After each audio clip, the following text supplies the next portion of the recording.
உங்களுக்கு நிம்மதி உண்டாகுவதாக. தேவனுடைய இரக்கங்கள் அதிகமாவதாக. தேவன் என்ன சொல்கிறாங்கன்னா, எளியவன் என்றைக்கும் மறக்கப்படுவதில்லை. சிறுமைப்பட்டவர்களுடைய நம்பிக்கை ஒருபோதும் கெட்டு போவதில்லை. எவ்வளவோ என்னென்னவோ நடந்துச்சுங்க, ஆனால் நான் இயேசு மேலே உள்ள நம்பிக்கை எங்களுக்கு ஒரு துளி கூட குறையில அப்படின்னு நீங்கள் சொல்கிறீங்கள, அதனாலேயே இன்னைக்கு அவர் உங்களுக்கு செய்ய போகிறாருங்க. நான் இயேசுவை தாங்க நம்பிகிட்ருக்கேன், என்ன நடந்தாலும் இயேசுவை தான் நம்பிகிட்ருக்கேன். எத்தனை பேர் சொல்கிறீங்க? அதற்காகவே தேவன் இன்னைக்கு உங்களுக்கு செய்ய போகிறாரு. மனசில் இருக்கிற நம்பிக்கைகள் உடஞ்சி போகலை, அழிஞ்சு போகலை. என்ன நடந்தாலும் எவ்வளோ நடந்தாலும் நீங்கள் இயேசு மேலே அவ்வளோ நம்பிக்கை வச்சுருக்கீங்க. அதனால் இயேசு இன்னைக்கு செய்ய போகிறாரு. எத்தனையோ பேர் உங்களுக்கு செய்ய வேண்டியவர்கள்லாம் செய்யாமல் போயிட்டாங்க, மறந்துட்டாங்க உங்களை. ஆனால் தேவன் உங்களை மறக்க மாட்டார், எளியவர்களை மறக்க மாட்டார். உங்கள் குடும்பம் மறந்துச்சு, ஃப்ரெண்ட்ஸ் மறந்தாங்க, யாரும் மறந்துட்டாங்க. ஆனால் தேவன் உங்கள் ஞாபகமாக தான் இருக்கார்.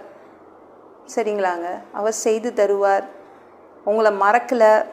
எளியவர்களை அவர் மறக்க மாட்டார். எளியவன் என்றைக்கும் மறக்கப்படுவதில்லை. சிறுமைப்பட்டவர்களுடைய நம்பிக்கை ஒருபோதும் கெட்டு போவதில்லை. சரிங்களாங்க? நீங்கள் பர்த்திமேயு பாருங்களேன், ஒரு நம்பிக்கை கூட கிடையாது அவன் வாழ்க்கைக்குன்னு. ஒரு நம்பிக்கை கூட கிடையாது. அவனுக்கு பையனும் கிடையாது. பையன்னு ஒன்று இருந்திருந்தா, ஐயோ என்னுடைய போகிற வயசில் அவன் என்னை கவனிச்சுப்பான், என் வயசான காலத்தில் என்ன அவன் கவனிப்பான்னு ஒரு எண்ணமாவது இருந்திருக்கும். அவனுக்குன்னு நம்பிக்கைக்கு யாருமே இல்லை. அவன் குடும்பம் இல்லை.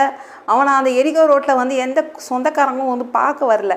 யாரையும் இவன் தான் என் நண்பன், இவன் தான் என் ஃப்ரெண்டுன்னு சொல்லிக்க ஆள் இல்லை. எல்லாருமே மறந்துட்டாங்க பர்த்திமேயுவை. ஆனாலும் அவனுக்கு ஒரு நம்பிக்கை இருந்துச்சு. அவனுக்கு சொத்து கிடையாது, அவனுக்கு எதுவுமே கிடையாது, வீடு கிடையாது. ஆனால் அவன்கிட்ட ஒரு நம்பிக்கை இருந்துச்சு. என்ன நம்பிக்கை இருந்துச்சு? மார்க்கு 10:47 படித்து பாருங்களேன்.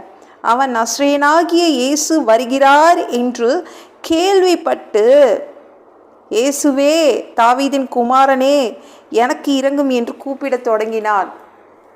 கேள்விப்பட்டுட்டான் இயேசு இந்த ரோட்டு வழியாக வரப்போகிறாருன்னு. அதை தெரிஞ்சுக்கிட்டு கவனமாக இருந்துட்டான். நம்ப ஆரம்பித்தான் இயேசுவை. அவர் எனக்கு பார்வையை கொடுத்துடுவார், நான் இன்றைக்கி எப்படியாவது 2 கண்களை வாங்கிடுவேன் அப்படின்னு கூப்பிட ஆரம்பித்தான். நம்பிக்கை, ஒரே ஒரு நம்பிக்கை தான், இயேசு என்ற நம்பிக்கை. அதுதாங்க எல்லாருக்கும் இருக்கணும்.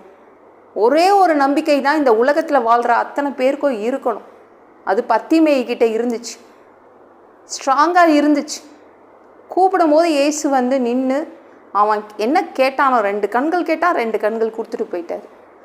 உங்களுடைய நம்பிக்கை அழியாமல் இருக்குதுல்ல உங்கள் மனசில், இயேசு செய்திடுவார், இயேசு செய்திடுவார் அப்படின்னு இன்னும் நம்பிட்டு இருக்கீங்களே, அதனாலேயே அவர் உங்களுக்கு செய்ய போகிறாருங்க.